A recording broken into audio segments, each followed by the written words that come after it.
That's not what I.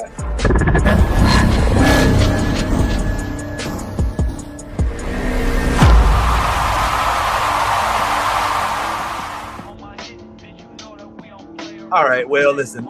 Today we talked a lot about a lot of stuff on the St Louis Sports Bar podcast, ranging from NBA to waterbeds and a lot of other stuff. But I wasn't able to really get my baseball feel out there. So this is the part of the show that should have been the show, in my opinion. But the show is what it is, man. Thanks for being willing to chat a little baseball, homeboy. Especially seeing as how my Cardinals are streaking like a motherfucker right now. Like, we literally have the longest streak in Major League Baseball as of right now. And I am ecstatic, especially coming from the record we were in. And the question is this real? Is this here for good? Is this a fluke? Is this something that's just happening that's going to go away soon real quick, that we will be like, oh, remember that time the Cardinals had that 9-game win streak? And the answer is yes, it's not real. It's not going to last long. It's unfortunate. We're not going to go. Look, the fact of the matter is right now we're doing very well. The Cardinals are firing all cylinders. The biggest thing, if anybody, and nobody did, so this is one of the reasons I gave it a rest. But when I was doing my daily Cardinals update, like I did one of them where I had a bag over my head. I called it a 5-alarm fire. I think this is the bag. Actually, I still have the bag. I put the bag over my head. I was like, yeah, man, we can't. I don't even want to show my face on TV or on screen because our pitching was so bad. Like, literally, we have a dude named Ryan Fernandez who every time he came up to the plate, I was like, no. And then there's a dude named Chris Roykoff who just got sent down to the minors and came back. He's doing a little better. He's pitching a little lower. But the thing that has changed the most for the Cardinals is the pitching. It is 100% the pitching. The pitching has changed it all. At first, we was trying all these different ways. We're going to try Ryan Fernandez, and then we're going to go ahead and put in Fetty, and we're going to have Steve Matz come in. And now it's like, no. Sonny Gray's our ace. All right. We've also got, as you mentioned, Eric Fetty, who did a splendid job versus the Pirates, actually pitched a shutout, complete game from first to ninth inning. Never done that before, at least in the bigs. He hasn't done that. So I'm happy about that. Another thing that happened is Mason Wynn has come back to play. He was terrible for the first few weeks. He had to go on the injured list for a back issue while he was gone. This young man named Jose Barrero came up from AAA, and Thomas and JC both tackling that mid-infield range. But that 10 days on the IL gave him a chance to work out his swing, and he has been popping ever since. I think he's in the threes average-wise. So the offense is firing on the cylinders it's supposed to be firing on. The issue that I'm having is I don't know how real our bullpen is right now. We got real. We look. I ain't gonna lie. I'm glad I'm not a betting man because I would have bet against us versus the Phillies yesterday. I would have bet against us. I'm just gonna keep it real because the Phillies, they got the tools. They just got to get to the postseason. But what they're lacking right now, yes, they got Jesus. Yes, they got Sanchez. Yes, they got Aaron Nola. But for some strange reason, the starting five and the bullpen are not matching up. And the Cardinals, this part is not a fluke. We done beat some real motherfuckers this year. We're not some punks. In this not last 9 game win streak. Not just the last 9 games. I mean, I'm just saying specifically in this last 9, y'all beat some really heavy hitters. Oh well, it didn't start here. Go ahead. Let me take you back to last season when right before the playoffs, when we won a series against the Los Angeles Dodgers, we won a series against the New York Yankees, both of which ended up going to the World Series. So it's not that we didn't have. I mean, we weren't firing on all cylinders at the time, and our record was a little lower. But we ended up with 83 wins. We still don't. So now this year we started out first. The first game we win was against Pablo Lopez. We swept the Twins. All right, and I don't know if Pablo Lopez has been the same since. We have beat the Mets in the New York Mets with the best record. All right. We also beat the Phillies. All right, now I was at home. Aaron Nola was their guy. We beat him. We beat Paul Skeens. Wasn't he supposed to be like the best pitcher in like the league right now? Last year. Yeah, like he's not doing his thing right now. You know what I'm saying? So we are not slouching. The offense is on cylinders. It was the pitching that's an issue. And this is a reason, I ain't gonna lie. I'm not gonna lie. I have way more respect for for Ali Marmol now than I did at the beginning of the season. The manager is managing. He's managing. Okay. He's not just letting dudes suck and stay. Nah. Ryan Fernandez, you had your chance. Come back when you got it all figured out after AAA. Oh, Roycroft, I'm not letting you come in and push our ERA up another 5. No, thank you. We'll see you when you get back from AAA. I love that about this team. And what you were saying about the speculation about them trading all of these different players, I feel like it is a wash. And here's why. The Cardinals right now, yes, they are trying to reset because John Mozeliak is on his last year. They got Chaim Bloom coming in to take over in the GM role, even though Mozeliak is the president. But what they're not going to do is risk this potential winning season that they have right now. And in order for them to keep this winning season flourishing, they've got to keep all the pieces that we already have in play. So they cannot just go sell off Sonny Gray or sell off Eric Fetty or sell off Ryan Helsley, because those are key integral pieces to us having the little bit of success that we've had thus far. And also, what are you selling them for? Because we did get, I don't want to say get rid of, he was at the end of his contract, but Goldschmidt is over there in New York. All right, we got Arenado is still here. He still got 3 years left on his contract, of which 10 million of the 74 million that he's still owed is being paid by Colorado. All right, he's our highest paid player. He's getting 20 mil of an AAV. Why do we have to get rid of him? Why is it so necessary? He's the only one on the position player list that's over the age of 30. Somebody got to have some experience on this goddamn team, right? We have no goalie. It's just going to be the kids from the Lost Boys in Neverland trying to run the whole asylum if we don't actually give this man the chance to stay as an experienced voice in the clubhouse. And this is the best part. The Cardinals are not just playing ball. The other day, Nolan Arenado had a quote. He said, "We're not just showing up to the ballpark hoping for something good to happen. We're showing up ready to win because we know we can win. We're showing up thinking, how can we win?" They're actually devising ways to winning. They're not going up trying to slug every time. They are doing the Mets thing. Pass it to the next person. The Dodgers thing. Pass it to the next person. And that's what I love. Check out their home runs. They got like damn near's like just under a dozen. Like they're not slugging like that.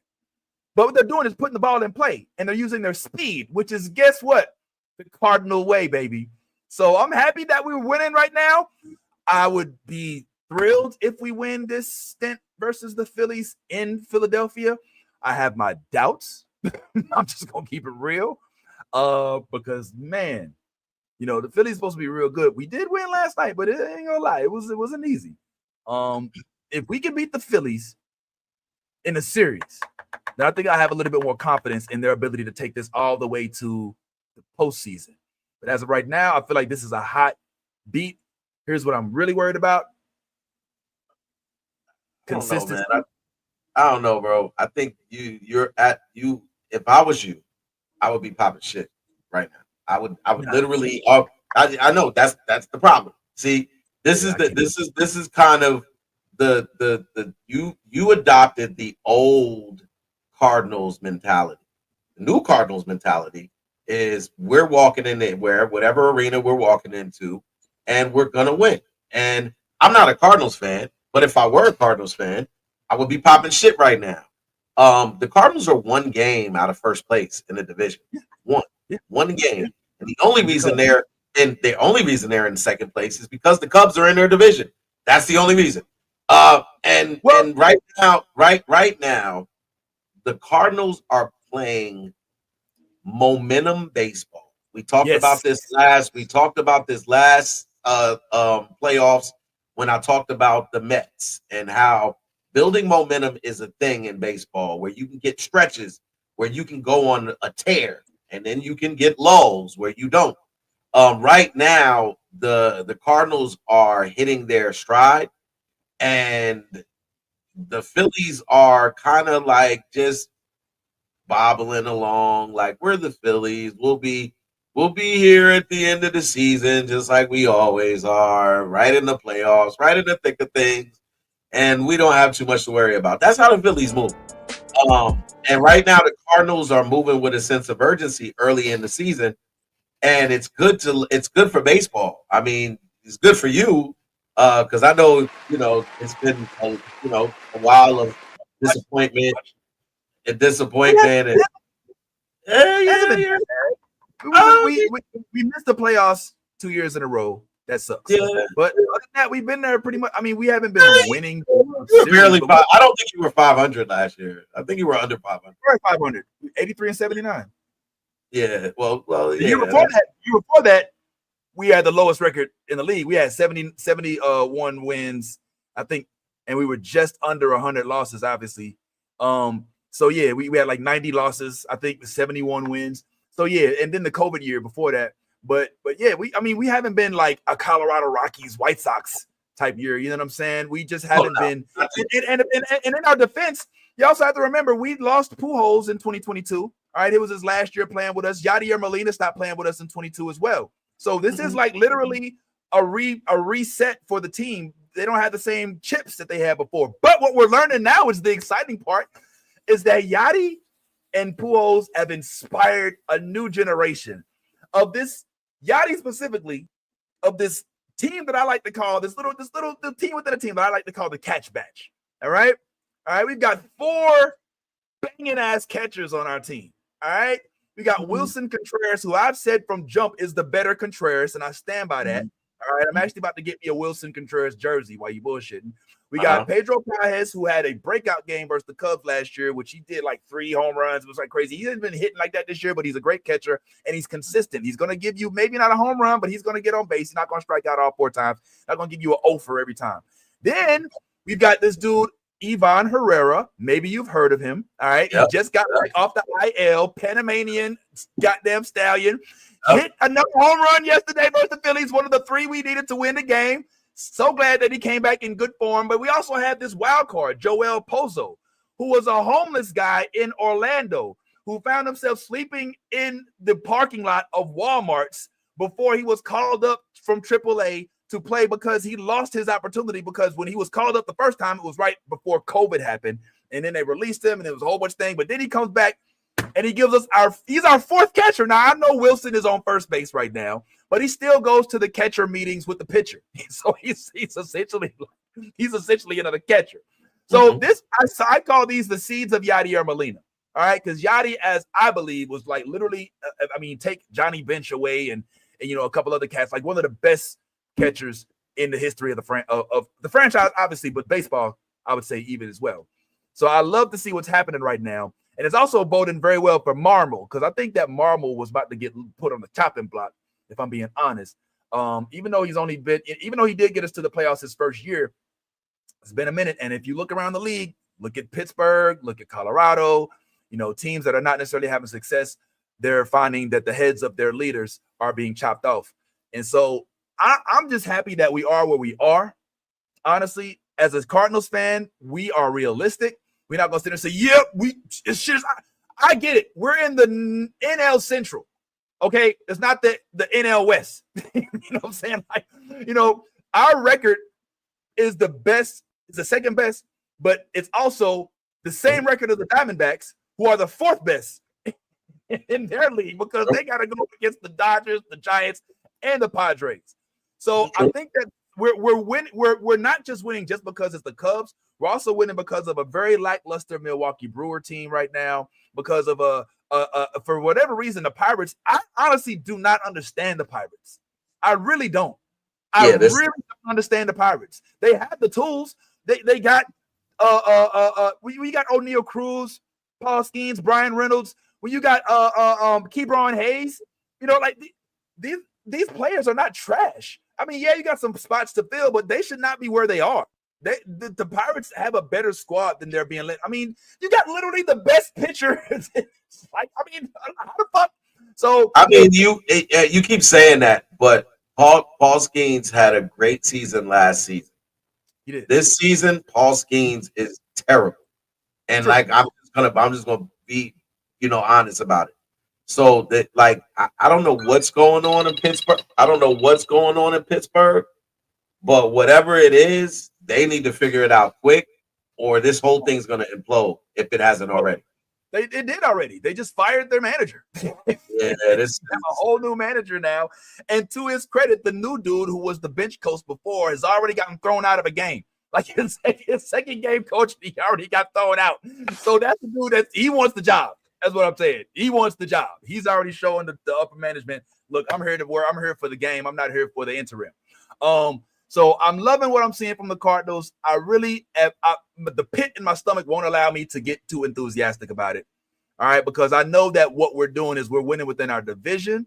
But once we start going to the Dodgers, the Padres, once we get to I want to see how we fare versus the Yankees. All right, I want to see how we fare versus the Yankees. Because I mean, Judge is on a hot tear right now. Not just Judge. The Yankees are playing very good baseball as well. Yeah, and we just won that series with the Athletics. You know, we're now in a series with the Mariners, which we won last night against the Mariners, and so we're game 2 today. You know, from time to time I go across the bridge. I'm very impressed with the acquisitions that the Yankees made and how they've literally gotten together, and the collaboration right now is they've made this collaborative effort, and you can see it.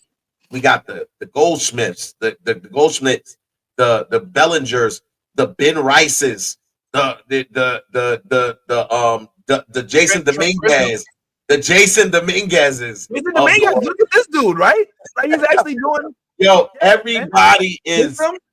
Everybody and good luck to Cabrera. I know he's hurt, and that shit was ugly. I'm not even sure what happened. I don't know either, but it's right now it's gelling, and it's the last 10 games they've won 6 out of 4. But right now what I'm seeing them kind of assert themselves within the division and start to kind of like separate themselves. You start to see them put a little bit of space between them and the rest of the division, because like just last week that division was very, very tight still. You know what I mean? And I think they're up by like 5, maybe 6 games at this point in the division. Let me see. Yeah, I don't know if it's that. They're up 4 games. 4 games on Boston. Which Boston is a story in itself. That's actually what I really wanted to talk about the most, for being honest. Because I have some feelings about this, and I feel like, all right, so my routine is like I watch the games, and then I watch whoever is willing to talk about it on TV, online, or whatever, and hear what their opinion is or their takes, and then I kind of compare it to mine. And sometimes, most of the time, it's like, yeah, that's about right. But sometimes I'll be like, the fuck? I'll be like, what the hell are you talking about? And the what the hell are you talking about stuff kind of happened for me a little bit as it pertains to Rafael Devers and was what was going on with this dude, because I saw it completely different than everybody else, than I felt like everybody else was seeing it. So for those unfamiliar with the Rafael Devers situation, Rafael Devers is a third baseman who secured, I think, a 10-year, $300 million contract for the Boston Red Sox. All right, because he's a slugger, right? He's the guy who hits the ball out the park. He's the one quoted saying, "I just want to hit home runs," right? He's a third baseman, but he's a terrible third baseman. In fact, I believe he was ranked last in terms of fielders in the AL in 2024. So then in the offseason, this guy, Alex Bregman, over in Houston, one who helped Houston win the World Series not too long ago, decides, you know what? I don't really want to stay here. Me, Kyle Tucker, a couple other folks, we're going to go ahead and get up out of here and do our thing. Bregman starts searching and starts to come to Boston, of which him being a third baseman, now the question is, well, if he plays third base, where does Rafi play? So the manager, Alex Cora, and their GM decide to tell Rafi, well, look, because Rafi says, they asked Rafi at a press conference, so Rafi, what if Alex Bregman comes and plays, what position you gonna play? Rafi says, I play third. And it was like, well, Alex plays third. He was like, well, I play third. And they were like, all right. Well, fast forward. they tell Raphael, no, you don't play third no more. You're going to be our designated hitter. You're our DH now. We don't even want you to use your glove. You're no longer a defensive player. You now play offense only. Wrap your head around it. You ain't this big dog. I don't care how much we paying you. This what the fuck you finna do, little boy. So sit back and play your role. So Rafi has to swallow humble pride, lose his position, and sit back and play DH. If you recall, he was 0 for like 14 the first few weeks because all of this shit happening mentally. So then Tristan Costas gets injured running to first base. How that happens, I don't know. It didn't. I mean, if you go back and watch it, it looks really weird. It's like, what the fuck just happened? He ran over first base and he just hurt. I'm sure it's a real injury. But as a result, they're now looking at Rafi like, oh, well, I guess you're going to take first base. And Rafi's like, who?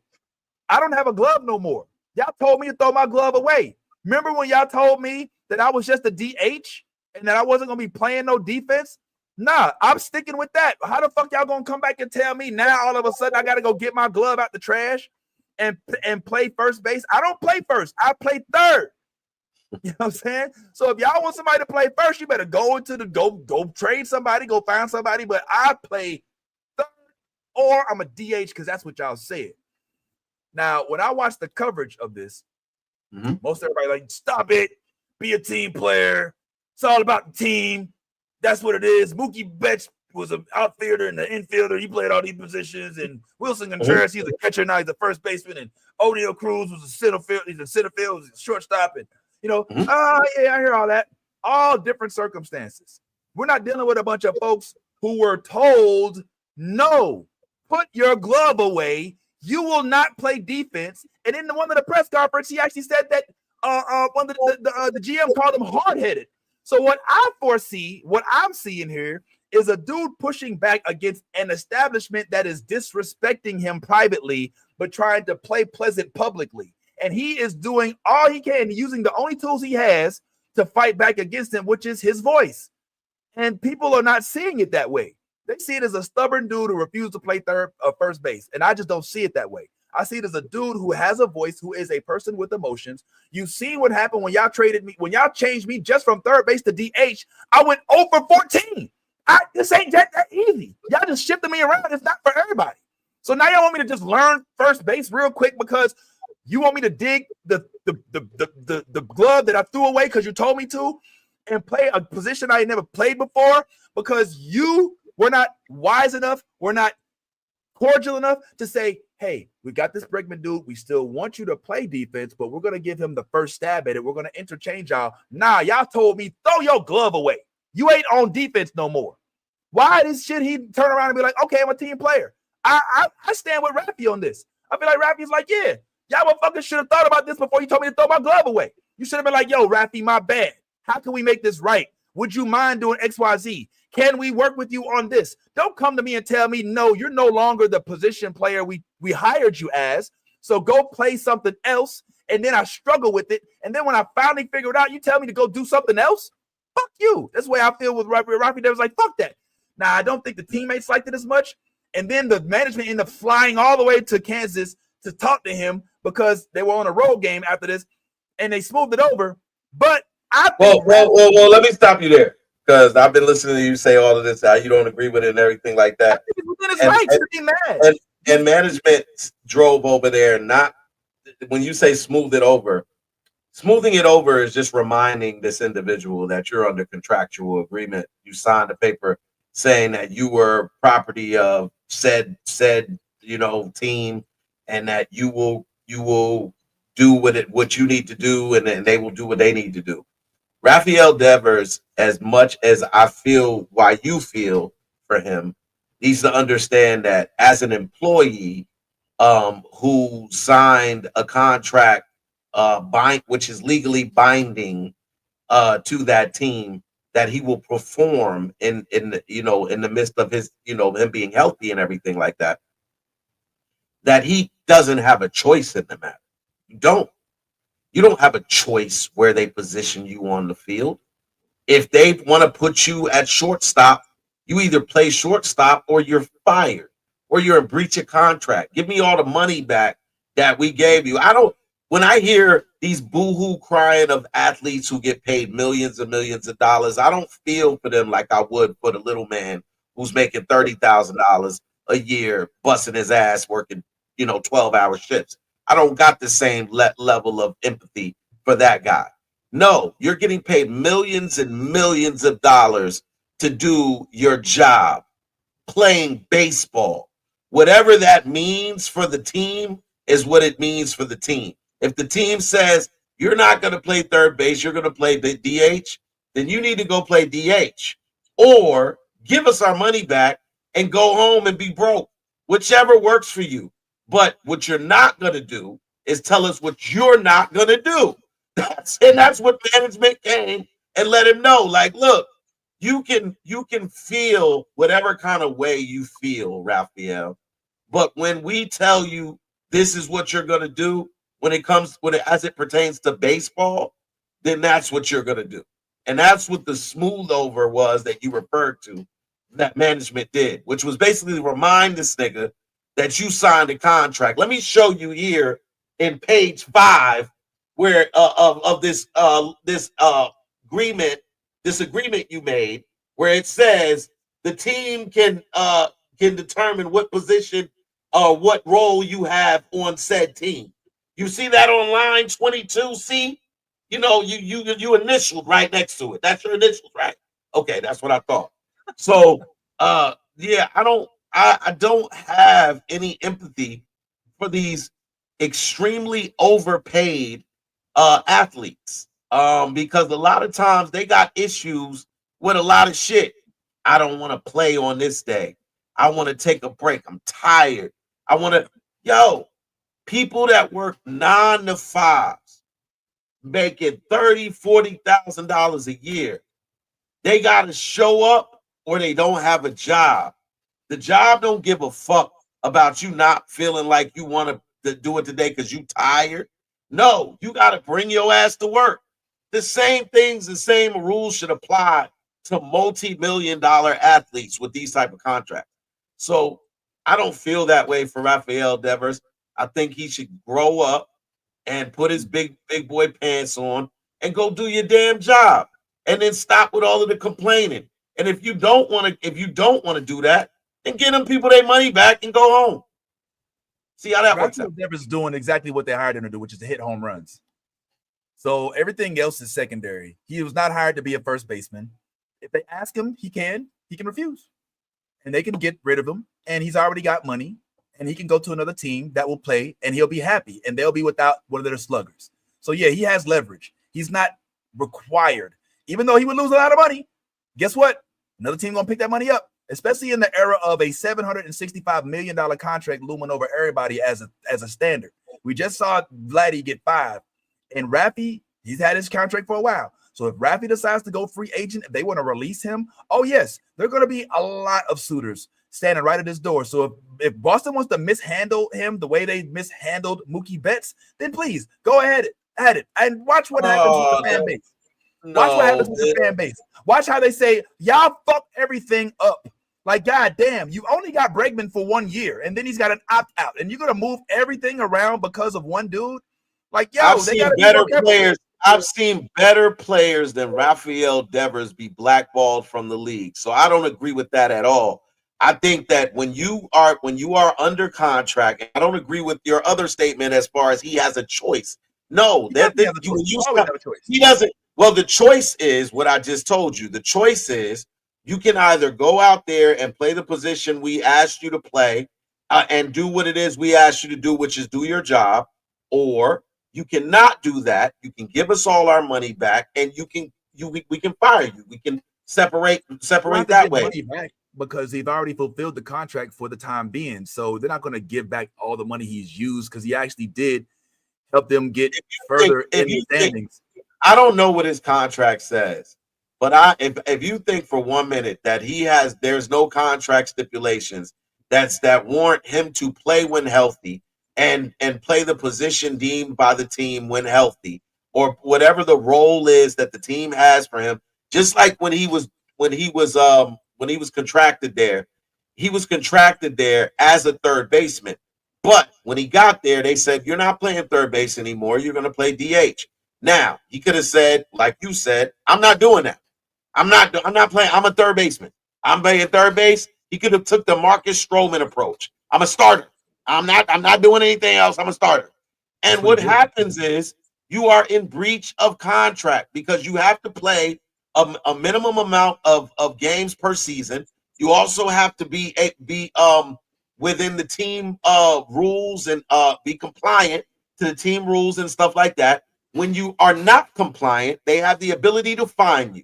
And if if you continue to stay non-compliant, then the league takes over. And so these are all things that happen in all facets of all major league sports, or major sports. So for him to think that he's empowered to make a decision and say, "Yo, y'all told me to throw my glove away, so because I have an attitude, I'm not gonna play third base now." That's not how that works, man. And you'll find yourself, if you do that and take that approach, then a lot of teams will see from the outside looking in, will see that you took that stance. Now, when you take that stance, there's repercussions to everything. And the ownership, the different owners, they communicate and see, and on one phone call, that's all. One call, that's all. You know what I'm saying? And that's what he would find himself in. He'd find himself in a position of becoming a pariah in the league because you chose to challenge the status quo.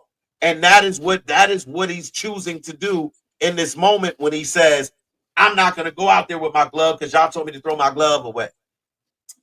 I don't think that's as simple as that. I think that they would have gotten a very willing Rafael Devers if they managed it, which is their job, is literally called management.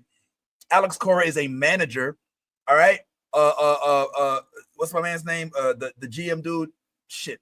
Fuck. The new GM dude. He's a GM. The first word is general, and the second one is manager. Like, you got to manage. So manage it and dictating are not the same thing. Like, when we were managers, when we worked, we couldn't just go up to a motherfucker and be like, yo, look, motherfucker, you don't get these sales, then you fired. Like, you got to smooth it over. You got to be like, yo, look, man, I like what you're doing. You doing this, you're doing that, you're doing this. Here's what we might like. There are politically correct or at least more effective ways of communicating with your talent that gives them at least the perception that they are included in the decision instead of being dictated a decision. And I feel like that's where they dropped the ball here. You're dealing with a very, very wealthy, very, very talented, very sensitive and emotional individual that you are handling like he is a rock, and he is not. And that is not, you can sit here and talk about, oh, they don't got to, they don't have to, but you have to also be aware that the way you conduct yourself with these star players could impact their play, just like we saw with the first few weeks with Rafael Devers. So for you to just go around and just be like, yo, nigga, you ain't playing no more. Okay, now you playing. Like, he's like, what the fuck? Like, this game is mental. What did Yogi Berra say? 90% of baseball is mental, the other half is physical. Yes, right? yes. Like, come on, man. Also, like, you can't. Yeah. It's not the job of the organization to manage his emotions. It's the job of his agent. It's the job of his handler. That's not the job of the organization. The job of the organization is to put butts in seats and make sure you put out a good product. That's the job of the ownership, the general manager, the team, the team. You know, those are what he's doing. And he's making an emotional decision, and it's based off the fact that he feels some type of way that they did not regard him as the third baseman, And so because they didn't honor me as that, then I'm gonna be very petty, and I'm gonna clap back in the same way. But he doesn't have the leverage you're talking about because, again, he's a contracted employee. So at the end of the day, if he's not doing his job, he's in breach of contract. Not doing your job by team rules and ordinances is you have to follow whatever rules the coach tells you, and so on and so forth. As long as they don't go against your overall belief system, I guess. I don't know. I don't know how how the words are you not seeing the danger that poses to players? No. Again. Okay. So all right. Say you're Paul Skeens. You're having a bad year. Yep. You're not necessarily killing it the way you thought. Yep. And so the management, they don't want to fire you because you're under contract. So they decide they're going to move you to second base. Yep. And you're like, well, but I'm a pitcher. They're like, no. That's not going the way we thought. You're a second baseman now. And the Pirates logo that you have on your check dictates as such. If Paul Skeens was to be like, I don't know shit about second base. I pitched all my life. They'd be like, hey, sup? Read your contract. So now they're like, well, fuck, what do I do? Like, this is what's happening to some players. Not everybody's going to be willing. And I'm saying, like, it's not that they shouldn't. I get it. Even Pujols was a third baseman, an outfielder, a first baseman. I get it. Everybody's not going to play. And yes, it would have been wise and probably a lot more comfortable for the management if Rafael was like, look, whatever helps the team, that's what I'm here about. But that's not what happened. And every player's not the same. I keep going back to Ricky Henderson, Reggie Jackson, very outspoken, difficult to deal with people with regard to the management, but they still were necessities. All right. The New York Yankees would not be the same if they did not win those 70s, that 74, those different, especially the one where he won where he hit 3 home runs in the same game for that World Series against the Athletics. So we just got to keep these things in mind, man. Against the Dodgers. We just got to keep these things in mind. It's not about whether or not it's right, whether he has to do it, whether or not it's how do we get what we want as a team, as a management group, and do it in a manner that gives us the least grief, least trauma, least drama, and smooths it over. And I just don't feel like they did that. There are teams that are doing that right now. And the Boston Red Sox, I feel like they just dropped the ball. Now, I'm not saying that Rafi is clear about guilt. He is flailing, but I also think he's doing it because he's trying to show folks how he's being mishandled. And I feel like not many people are hearing that part of it. I think that there's wrong on both sides, but I think that the management is the parent. You're the mom. Like, be better at being a mom. I can't disagree with you more, man, because your comparison was that of a pitcher playing a position he's never played before. This scenario is they're literally asking him to play third base because the third baseman got injured. Like, that's what you were saying, right? First base. They want him to. I thought you said third base. I thought the third baseman got injured. The third baseman, but they fired him from third base. Yeah, but I thought you said the reason they want him to play is because the third baseman got hurt. No, he is a third baseman. And then they acquired Alec Bregman, all right, who was a third baseman as well. So they sat him and said, no, you don't play third base anymore. We fired you from that position. We put somebody else in your position. You don't play defense anymore. He's like, oh, okay, sure. And then Tristan Costas gets injured. He's a first baseman. And they decide to move him to first. He's never played first. Completely different dynamics, different steps, different cadences. They just move over to first. He's like, but you told me to throw my glove away. Like, oh, yeah, well, fuck all that. Just go learn first. And learn about tomorrow, by the way. And if you're not good at it, then we're going to talk shit about you. Like, I just feel like he's being put in a weird situation. And everybody's not necessarily giving him the credence and the grace that he deserves as their star player. They would not do this shit to Aaron Judge. They wouldn't do this to Pujols. And also another thing, I know Rafi has come out and said he doesn't want to be a leader in the clubhouse, and that's his right. He's doing Charles Barkley shit. But something was said on the network the other day, like, listen, a lot of these star players, the Judges, the Sotos, the Otanis, the Betts, they get contacted when there's any kind of shakeup in their roster. Hey, Mookie, we're thinking about bringing Ha-Sung Kim on. What you think about him? Hey, yo, Shohei, we're thinking about bringing Roki Sasaki. Hey, yo, Judge, we're thinking about bringing Belly. But if freaking the Boston Red Sox decide to acquire Alec Bregman, they didn't even give a fuck about how Rafi felt. They just was like, yo, move your ass over and take it like a man. And he is supposed to just be like, okay, whatever you say, yes, massa. Like, he's like, all right, I'm gonna do whatever you say, but I'm not gonna be happy about it. So I'm not gonna let you sit here and talk shit, call me hard-headed behind closed doors, and then turn around and be like, "You better go to first base, boy." I can be a broke ass dude working at Publix. Vince, you ever worked at a fast food restaurant before? No, never. All right. So my very first gig was at a fast food restaurant, and if this goes where I think it's going, well, it's very simple. When I first got the job, I was working in the kitchen, so I was on the grill. So they trained me on the grill, everything like that. Boom, that's in the kitchen. One day, I think it was like slow or whatever, and the manager said, "Hey, yo, hey, could you do me a favor? Could you go and clean out the bathroom?" I knew you. Now, look.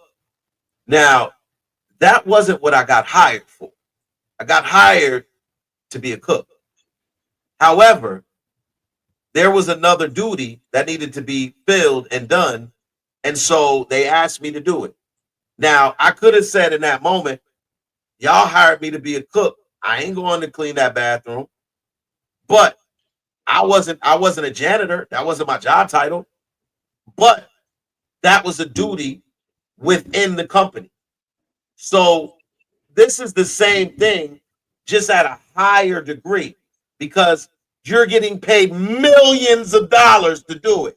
So if you're playing third base, but we don't have a need for you to play third base because we have a better third baseman, then we have an opening at first base, but we think you can fill it, then yeah, it's your duty to go try and fill it.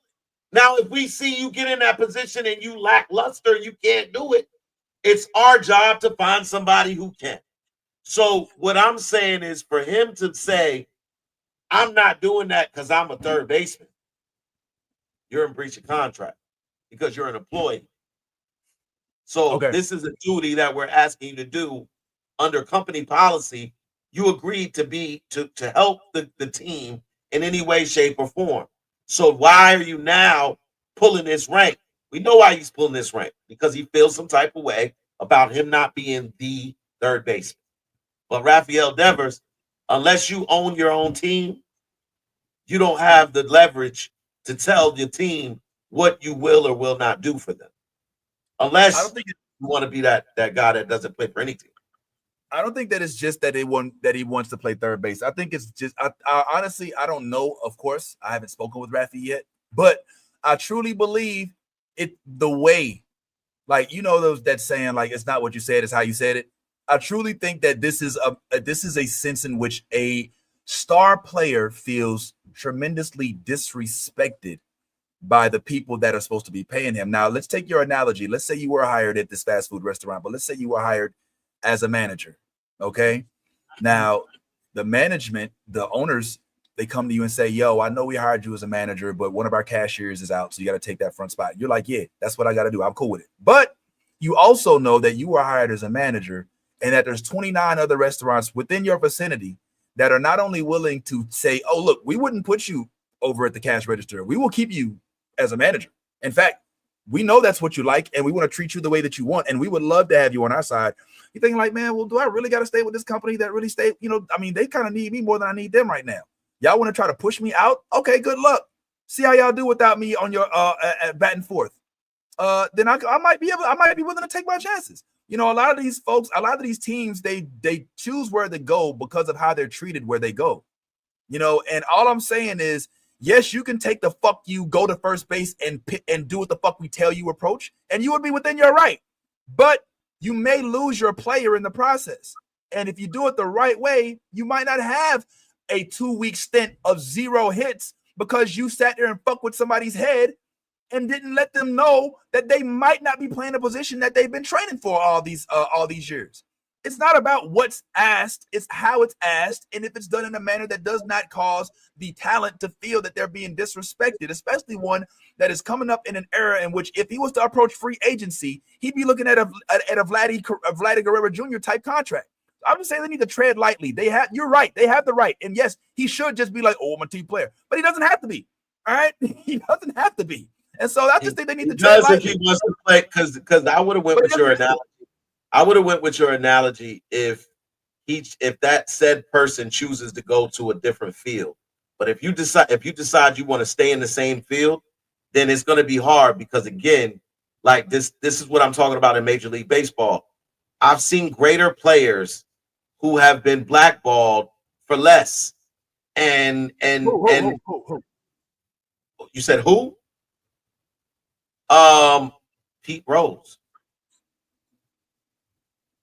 I mean, Pete Rose was kicked out of the entire MLB. Yes. You think betting on I you think what I betting on what the I game what I what I'm saying is Pete Rose was one of the greatest hitters that baseball has ever seen. And he's been most of his stuff is it's all accessible, but it's not at the forefront. Like a lot of people, if you're not a baseball fan, you don't really know Pete Rose's accomplishments, and that's by design.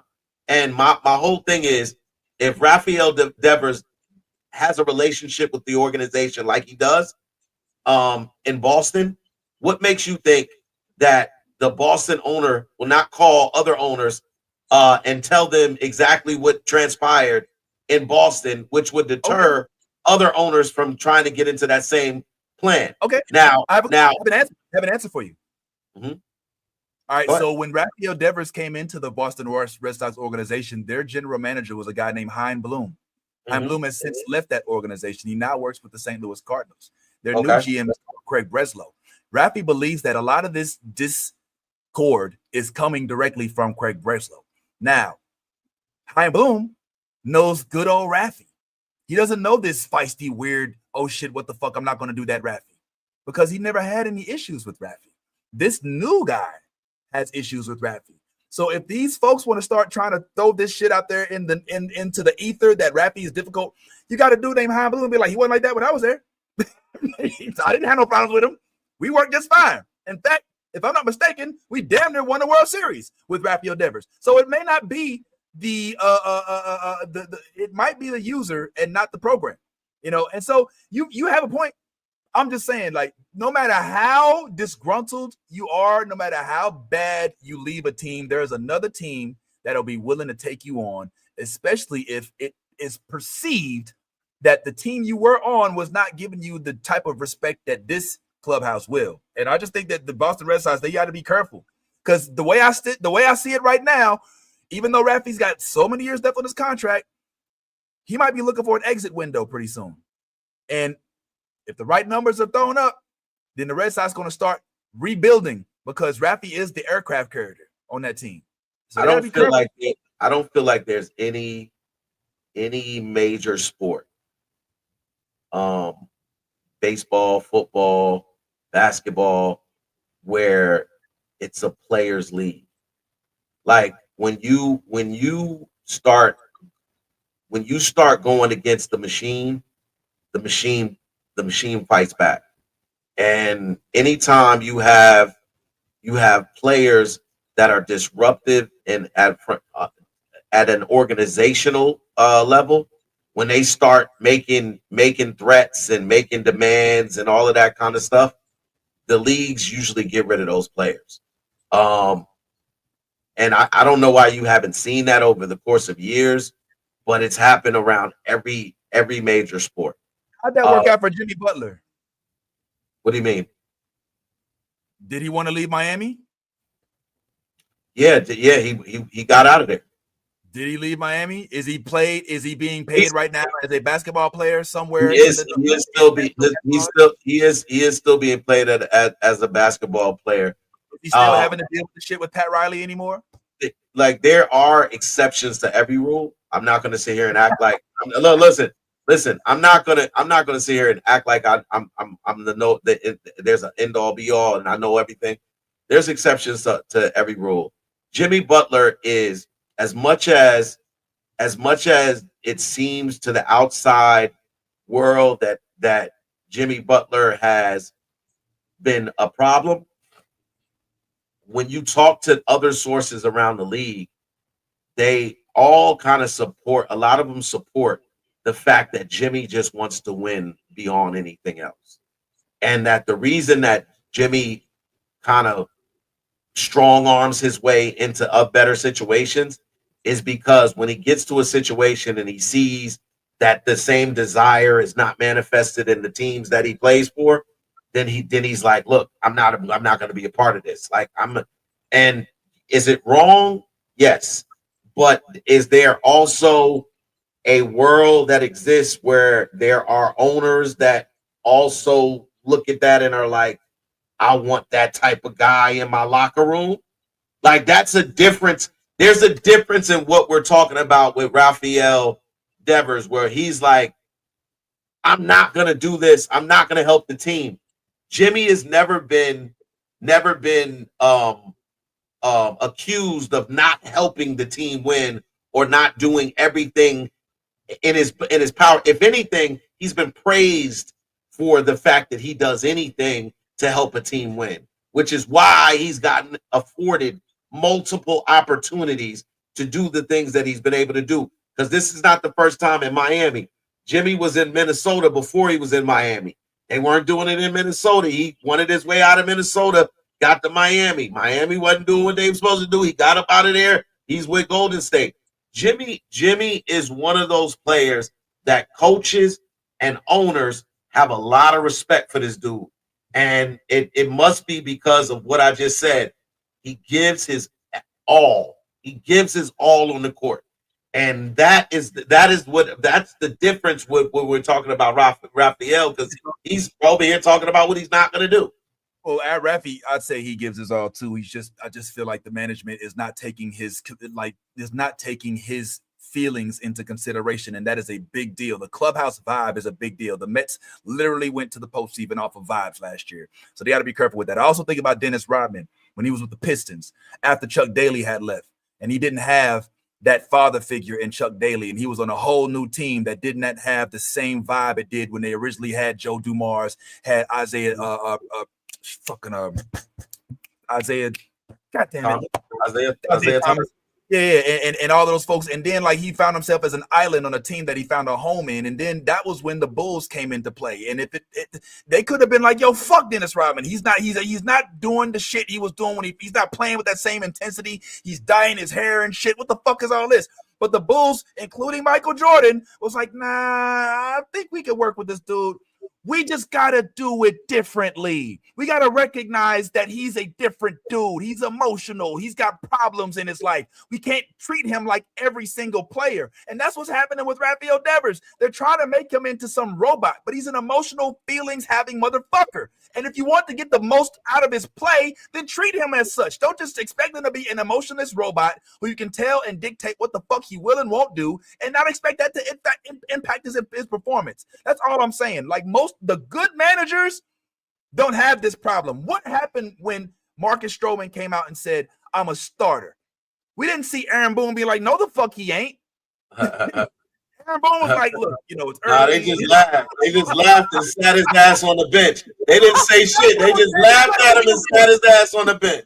They let him hang himself. They let him prove himself wrong. It was like, "You a starter? Prove it." And he was like, "Okay, ERA of 8 is not a starter, sir. You're a closer or you're a setup, but you're not. You go take." Now he put himself in the bullpen. You know what I'm saying? So when I see, like, when they're saying, like, Aaron Boone, to me, this wouldn't have happened in the Yankees clubhouse because Aaron Boone's a good manager. Cora went to the press and was like, he is not a defensive player. He will play DH because that's what he will do.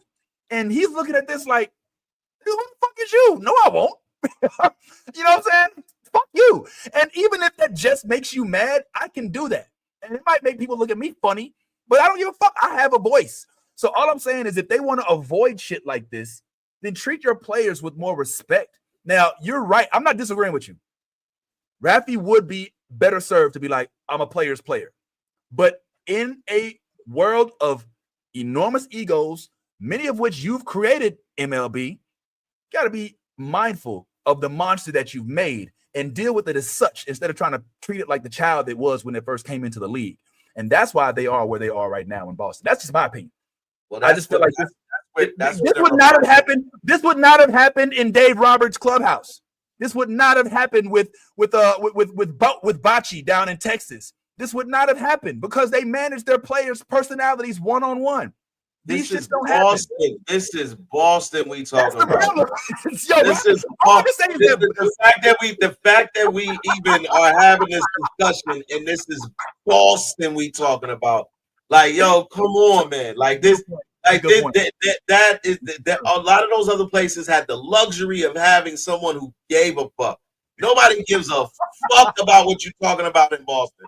Like, they just know that he is not playing first base, and they need a first baseman. So fuck what he's talking about. Tell the nigga to give me our money back and get the fuck on if he has a problem. All right, with it. I want to say, all right, 2 names, Boston, and then you do what you want to do. George Herman Roof and Mookie Betts. These 2 names will haunt you for the rest of your life. If you want to add more to this list, keep fucking with Rafi Devers. Keep fucking with him. Keep trying to make him feel like a slave instead of an employee, and see what happens. See what happens. Nothing. The world will keep spinning, and they will keep making dollars. This is the thing. This is the machine. They'll be making dollars outside the machine. This is the machine I was referring to. You players are not stopping shit. None of it. All of these little hissy fits and all that. You won't treat me. Nigga, they don't give a fuck. You are a pebble. You are a pebble of sand, a piece of sand in a large beach. Like, this is, they don't get, man. No, I can see a member of the Dodgers organization saying that, but I can't see that in Boston. Rafael Devers hits the most. And you don't realize Boston. I mean, all right, yeah, Boston sports is a whole. That's a whole it's subject. A whole different thing. They don't got. They don't have. I get that. They don't have no respect for that shit. They probably every time Rafi comes up the bat, I wouldn't be surprised if Boston fans fucking boo his ass like that, because this is front page news in the Boston Gazette. So and whatever, you know what I'm saying. This story that we're talking about is top story up there, and they know all about it, and they're not going for it.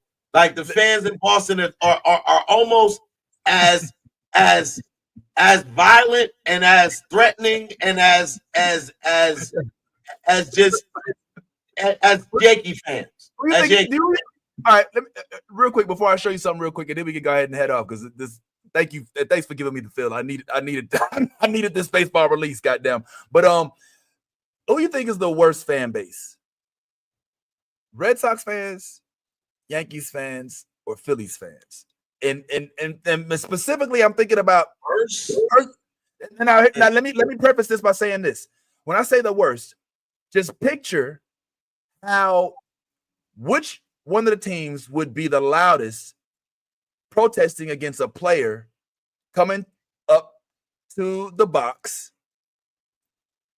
if they don't necessarily like them at this moment. Who's going to treat their player the worst in that instance? The Red Sox fans? Like, if they had like a Christian Campbell situation, like where we're paying you all the money in the world, but you still haven't played, or like a Rengifo, Rendon, Anthony Rendon at LA, who's like he's got like the biggest contract in LA history, but he hasn't played but like a couple dozen games. Like, how does New York Yankees fans or Phillies fans or Red Sox fans, which of them? I think Philly boos their players even when they're winning.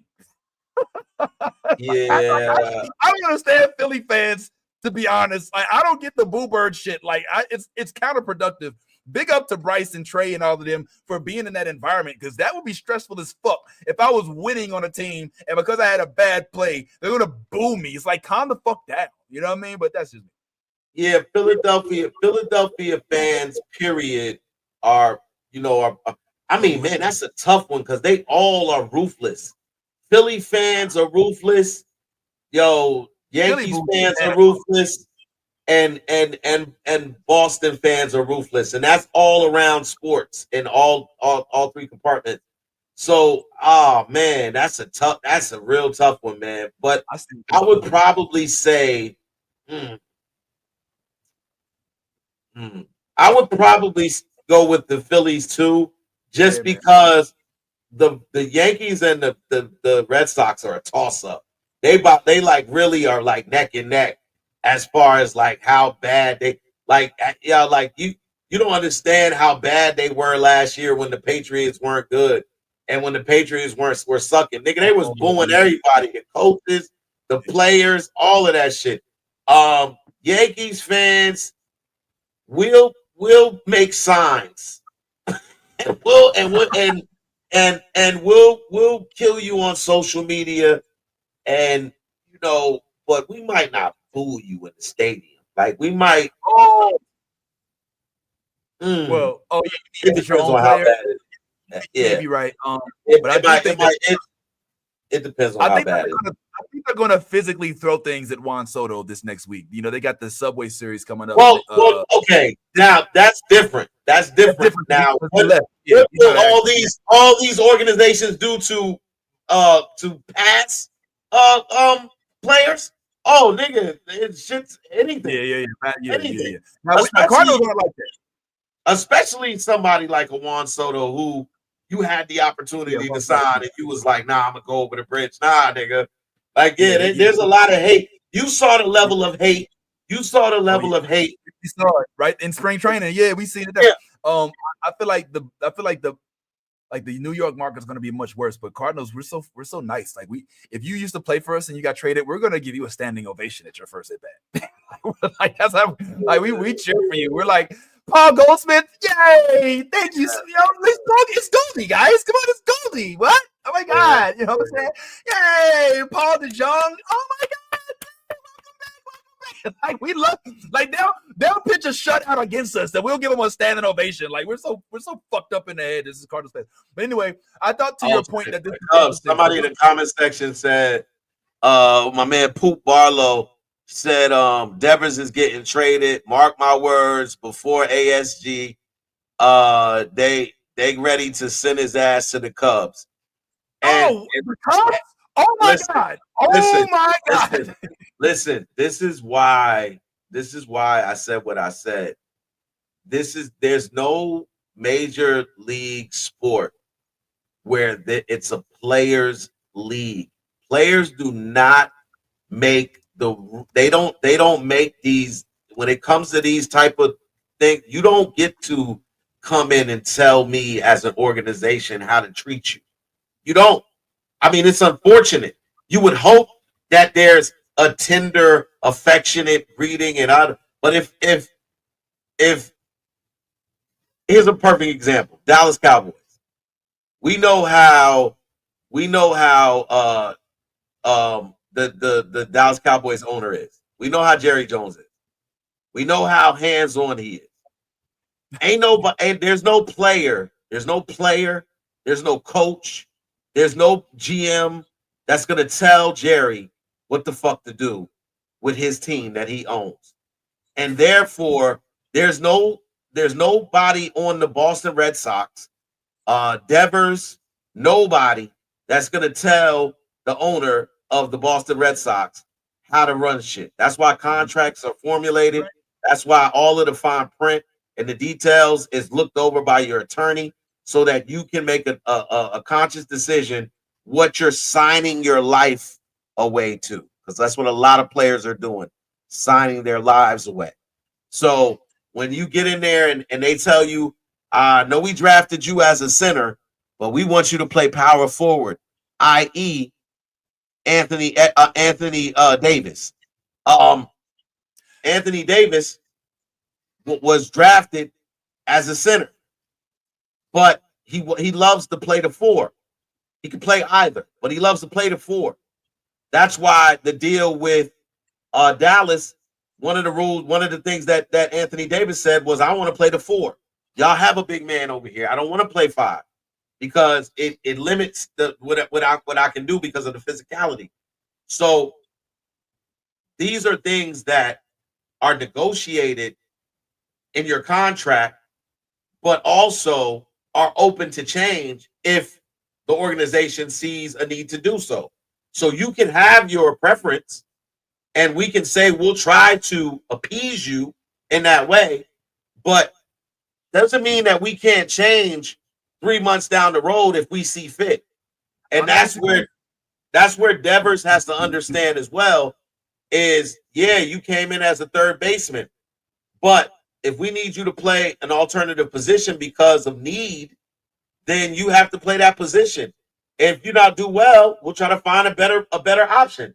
But you have to at least attempt it. I'm not disagreeing with you. I never did, actually. It's not about whether or not the team has a necessity. The issue, once again, is how is that conveyed to the talent, all right? And how you convey that to the talent can dictate how your season goes, how the future of your franchise goes. Let's take the Anaheim Angels, who had one Shohei Ohtani, who did not capitalize on him when they had him, but move him a few blocks down the street to where he's being managed appropriately, to where he's given the runway to do things in a manner that he sees fit, isn't necessarily leaned on as much because he's the second coming of Mike Trout, and he has a lot more runway, a lot more camaraderie between the clubhouse and himself. You're going to get a 51-59 season out of him instead of having him struggle to actually try to pitch and make runs and try to fill in for Mike Trout. I understand what you're saying. 2 examples on the Cardinals. Jordan Walker, he's a third baseman. He's playing left field. He's playing right field right now because we got Nolan Arenado, who is a 10-time Gold Glover, 3-time Silver Slugger, who's on the third base. There's no argument there. You also have Wilson Contreras. Like I said, Wilson Contreras is the best catcher on our team, but they don't want him to play catcher because he injured himself too much last year. So they talked with him in the offseason about moving to first base in the absence of Goldschmidt, and he complied. They didn't say, fuck you, you're playing first base because we told you to. It's how you do these things. So I'll say that. Let's just go ahead and get out of here on this. And I know you probably got more to say. I didn't mean to shut you down, but I just thought that this was funny. To your point, you're talking about Boston fans. Checked out this this. I know it's kind of small. We can't see it on the Instagram, Jones. But some of these comments are indicative of what it is you said. This one, and this is you suck, bro. This is after. Get the first base. It'll get you in shape. No tears. He plays where he wants to play. You can do it, Rafi. We believe in you. What type of DH can't hit? Yo, the Boston fans, the motherfucker don't get fucked, bro. They relentless as hell. Yankees fans, I told you when it comes down to it, Yankees and Boston fans is a toss-up, man. They will fucking murder you, and just like you think about how far Boston fans have been like literally heckling niggas. They've been heckling niggas since Bill Russell. Like they've been back in the day. They've been heckling racially motivated heckles. So anytime and anytime you have a city with those type of makeups, where people are extremely passionate about sports, you're gonna have fans that are gonna take this shit to heart. Like like the same way that the fans will celebrate the fuck out of you when you're doing right, they will tear you a new fucking asshole when you're doing wrong. And that's the uncomfortable balance that is New York and Boston sports. A couple more real quick, and then we'll get out of here. Or New England sports, rather. You are a phenomenal DH, Rafi. Continue to let your bat do the talking. And then the next one. Such a bummer seeing you not be a team player. Come on, Raf. Sack up and take one for the team. If not, pack your bag. We don't need this energy in the clubhouse. Exactly. Red Sox need a Caucasian player on first base, not Rafi. Okay, Red Sox have extra players in the farm. Boston racially motivated. Didn't take long. Didn't take long. Change your diaper today. Bro doesn't even know where his glove is at these days, but he's a ball player. Ha. Fine, not fine. Let me see. 30 million to bitch and whine. Hope you get traded. Bet you love the money, but starting to hate it out there. Lots of sitting, not enough running. What a fucking crybaby.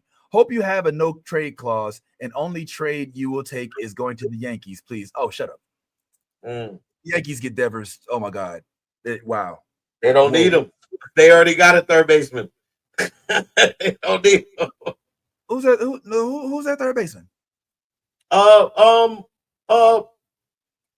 Yeah, see?